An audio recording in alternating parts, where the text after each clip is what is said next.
हमारे अगले कैंडिडेट हैं सजल जी जैन। उनके लिए इतना ही कहूंगी, भगत सिंह की दो पंक्तियां याद आती है कि इनकी कलम इनके जज्बातों से इस कदर वाकिफ है कि ये इश्क भी लिखना चाहे तो भी इनकलाब ही छपता है। स्वागत करते हैं इन पंक्तियों के साथ सजल जी जैन का। जी आप लोगों का बहुत बहुत शुक्रिया। आज गुरु पूर्णिमा के अवसर पर मैं निर्मल जी को सादर चरण स्पर्श करता हूँ और कविता से पहले दो पंक्तियां ही चार पंक्तियां कहता हूँ कि मैं मोहब्बत लिखूं या कोई हंसी कहानी लिखूं, मैं मोहब्बत लिखूं या कोई हंसी कहानी लिखूं, मेरे गीतों से हरदम शहादत की साज आएगी। मैं मोहब्बत लिखूं या कोई हंसी कहानी लिखूं, मेरे गीतों से हरदम शहादत की साज आएगी।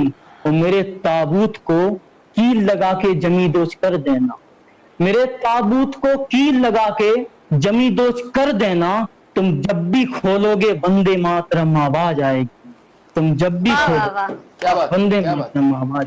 ये बहुत गुरुजी, मेरी कविता कुछ ऐसी है कि शहीद की अर्थी घर के आंगन में आई है और उसके माता पिता परिवार चारों तरफ है। तो मेरी कविता सुनिएगा साहब कि हिमगिरी में बर्फ की चादर निचोड़ी सो, सनसनाहट सी मची है आज पूरे लोक में।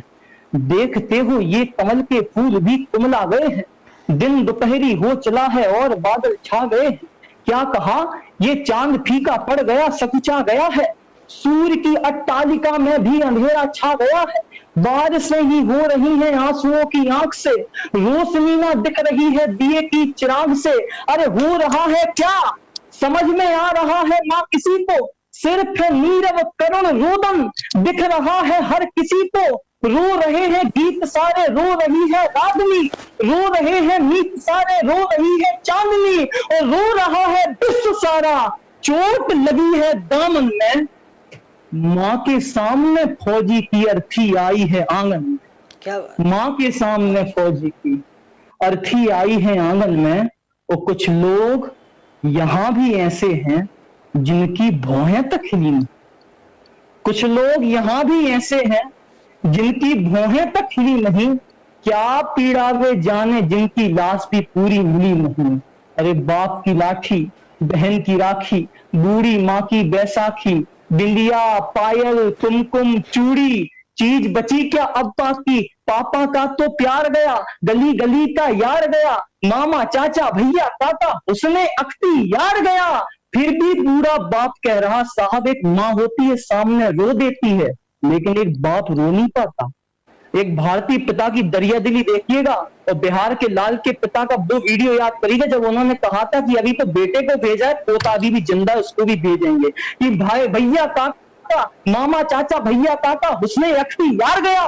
फिर भी बूढ़ा बाप कह रहा, फिर भी बूढ़ा बाप कह रहा नाम मेरा कर आया है, इंच इंच कट के आया पर ओर तिरंगा लाया है। इंच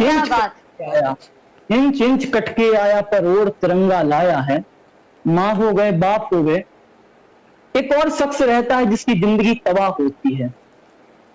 गुरुजी कहते हैं कि वीर रस के कवि श्रृंगार नहीं लिखते हैं, लेकिन मैंने श्रृंगार लिखा है और जितने भी श्रोता हैं उन लोगों को हाथ जोड़ करके ये श्रृंगार भी सुनना पड़ेगा, क्योंकि ये श्रृंगार किसी 18-20 साल की छोहरिया पे नहीं है, ये एक वीर की वीरांगना का श्रृंगार। इसलिए सुनिएगा। क्या बात है, क्या बात है, धन्यवाद। कि लाल चुनरिया ओढ़ खड़ी है, मेहंदी लगी है हाथों में, कंचन सी कजरारी आंखें मिसरी गुली है बातों में। अरे एक कलाई कंगन पहने, मेनका जी वो चले गए जमाने जब मेरे हाथों में दो दो चूड़ियां रहा करती थी। कि एक कलाई कंगन पहने, पायल की झमका रहा, झुमक रहा कानों में झुमका। अरे है ऐसा श्रृंगार कहाँ, अरे कहाँ रति है, कहाँ उर्वशी, कहाँ मेनका अरकों सी। उसके जौवन की आंखें फीकती है उपमा स्वर्गों सी। और क्या बतलाऊं, अरे क्या बतलाऊं क्या चमक है उसके बालों की रेशों में, मानो पृथ्वी का अंधकार ही समा गया हो केसों में, मानो पृथ्वी का अंधकार ही समा गया हो केसों में। पर हे विधि कैसा निठुर तेरा विधि संभाव्य है, हे विधि कैसा निठुर तेरा विधि संभाव्य है, चंद दिन की इस सुहागन का अभागा भाग्य। हे विधि कैसा मिथो तेरा विधि संपाद्य है, चंद दिन की इस सुहागन का अभागा भाग्य है, जिसके लिए श्रृंगार करती थी रही वो आज तक, लिपटी तिरंगे में वो अर्थी आ गई है द्वार तक, लिपटी तिरंगे में वो अर्थी आ गई है द्वार तक। हे राम मुखड़ा चांद सा तूने दिया जिसके लिए, मैं पूछता हूं वो सजेगी अब बता किसके लिए, मैं पूछता हूं वो सजेगी अब बता किसके लिए। ये कान बाली हाथ कंगन सादगी किसके लिए, ये मांग सेंदूर माथ बिंदिया बंदगी किसके लिए, ये पायलें ये बालियां ये पोलियां ये पायलें ये चूड़ियां किसके लिए पहनेगी वो किसके लिए। अरे टूटी चुड़िया अरे उछली बिंदिया टूटा कंगन मेहंदी थी जो छूट गई, रात सुहाग में दी थी जो अंगूठी वो भी टूट गई, इतने आंसू बहे कि यारा तिनका बिखर गया, लाल साड़ी तो बनी रही अरे लाल साड़ी तो बनी रही पर लाल रंग था उतर गया, और देख सामने पति की अर्थी अरे देख सामने पति की अर्थी, वहां समंदर आंखों से कौन ये पीड़ा लिख पाया है कलम स्याही दवातों से, कौन ये पीड़ा लिख पाया है कलम स्याही दवातों से। गुरु जी कुछ और पंक्तियां हैं, वैसे मेरा समय तो पूरा हो चुका है। बोलो बेटा बोलो, तुम्हें मतलब पिछली बार का हमारा जो है पिछली बार की खोज थी सुमन भाटी, इस बार की खोज तुम हो बेटा। वीर रस का मैंने कई लोगों को, मैं हरिओम पवार जी मेरे को व्यक्तिगत रूप से जानते हैं, उनको सुना है, विनीत चौहान जी को सुना है, लेकिन तुमने जो वीर रस में और जो करुणा और साथ में जो भरी है, मेरे बोल पे अगर मेरे सारे विद्यार्थी और दर्शक जो है मोहर लगा दो भाई, इतना अद्भुत जो है तुम में प्रतिभा है। मतलब इतना सा छोटा सा तू बालक जैसा दिखाई देता है मुझे तो मेरे सामने, लेकिन बहुत ही जबरदस्त, क्या गजब का लिखा है, क्या गजब का गाया है। मतलब बिल्कुल सर, एकदम भगवान के जो खड़े हो जाते। क्या सुमंत क्या कहना बहुत ही मार्मिक पंक्तियां हैं सर। और सजल जी मैं कुछ एक पंक्तियां आपके लिए कहना चाहूंगा। आप जिस तरह से काव्य पाठ कर रहे हैं, जितना करुण और मार्मिक आपने काव्य पाठ, ठीक है, कि वो तुम्हें जालिम का तरफदार नहीं लिख सकते, वो तुम्हें जालिम का तरफदार नहीं लिख सकते, कुछ भी लिखे पर गद्दार नहीं लिख सकते, और कर रहे हो जान हथेली पर रखकर एक सच को कहने की हिम्मत, जो तुम कहने जा रहे हो उसे आज के ये अखबार नहीं लिख सकते। क्या बात है, क्या बात है, क्या बात है। बहुत अच्छे है सजल जी, स्वागत है आपका। क्या बात है गुरु जी, क्या है हमारे देश में एक चीज होती है कि कोई भी राजनीतिक या कूटनीतिक या सामरिक या वैदेशिक मुद्दा उछलता है तो वीर रस के कवियों के लिए तो एक कच्चा माल हो जाता है कविता का। जैसे पिछले सालों में वंदे मातरम की जो बात थी तो कई वीर रस के कवियों ने जो भी मन में आया कह दिया, भाषा का भी ध्यान नहीं रखा।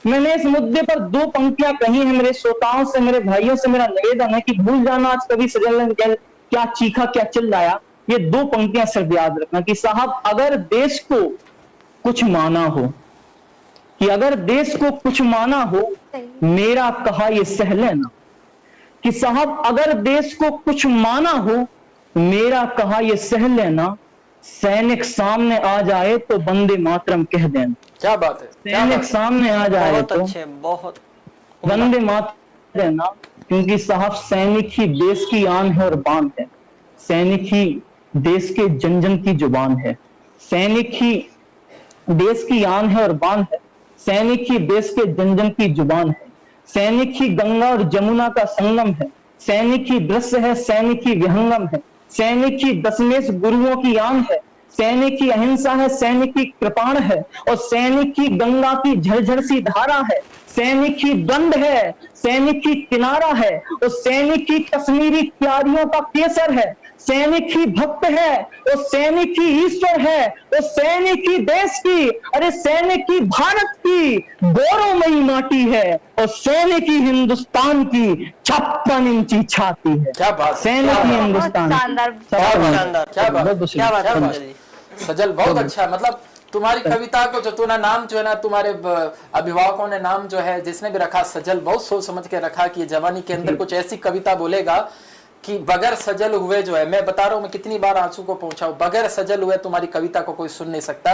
और जितने लोग लाइव देख रहे हैं, सजल को अधिक से अधिक वोट जो है आप देंगे, क्योंकि मैंने बताया सब सिस्टम वोट पे जनता पे आधारित है। पार्टिसिपेंट भी जो है वो लिंक सभी जगह पर शेयर करेंगे, लेकिन आपको भी उस लिंक पे जाके सजल को अपना रेटिंग देना है और भी जितने भी कवि है सबको सुनना है, पूरा ग्रह से ग्रसित होकर नहीं सुनना है। कई सारे एक से बढ़कर एक प्रतिभाएं जो है हमारे अंदर विद्यमान है, कितने सारे हमारे ऑनलाइन जो दर्शक जो देखते हैं। सजल, इस मंच के बारे में क्या कहना चाहोगे तुम?